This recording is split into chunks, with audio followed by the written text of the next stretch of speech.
चलिए, कुरान की एक बहुत ही ताकतवर आयत के राजों से पर्दा उठाते हैं। जरा सोचिए, एक ऐसी आयत जिसके नाजिल होते ही जमीन और आसमान कांप उठे।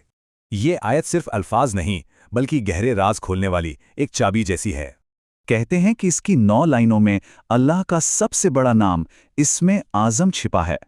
इसकी ताकत का सबूत एक मशहूर किस्से से मिलता है, एक असली शैतान से मुलाकात। पैगंबर के साथी अबू हुरैरा सदके के माल की पहरेदारी कर रहे थे। एक रात उन्हें कोई अनाज चुराता दिखा। अबू हुरैरा ने चोर को पकड़ लिया तो वो अपने परिवार और जरूरत का वास्ता देने लगा। पैगंबर ने कहा, वो झूठा है, वो फिर आएगा। और वो सच में वो अगली रात फिर लौट आया।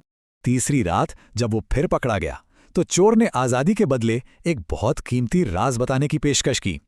चोर का राज, रात में सोने से पहले आयतुल कुर्सी पढ़ो, सुबह तक एक फरिश्ता हिफाजत करेगा।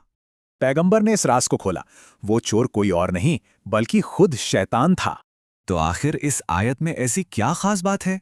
जवाब कुर्सी शब्द के मतलब में छिपा है। सोचिए, ये सातों जमीन और आसमान कुर्सी के सामने एक बड़े से रेगिस्तान में फेंकी अंगूठी जैसे हैं, और वो कुर्सी भी उससे कई ज्यादा बड़े अर्श के सामने बस एक अंगूठी जितनी है। ये जो 2 ट्रिलियन से ज्यादा गैलेक्सीज हैं ना, सब की सब कुर्सी के अंदर समा जाती हैं। तो वो कौन से अल्फाज हैं जिनमें इतनी ताकत छिपी है? पहला नाम है अल हय्यू, मतलब वो जो हमेशा जिंदा है और जिसे कभी मौत नहीं आ सकती। और दूसरा अल कय्यूम, यानी वो जो एक एक एटम से लेकर पूरी कायनात को थामे हुए है। सोचिए, जो इतनी बड़ी कायनात को थामे है, उसे न तो ऊंघ आती है और ना ही नींद।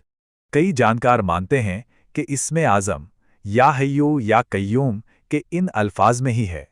तो सवाल यह है कि इस ताकतवर चाबी को रोजमर्रा की जिंदगी में कैसे इस्तेमाल किया जाए? सबसे आसान तरीका, इसे हर फर्ज नमाज के बाद, घर से निकलते वक्त और रात में सोने से पहले पढ़ें। एक हदीस के मुताबिक जो ऐसा करता है उसके और जन्नत के बीच बस मौत का फासला रह जाता है।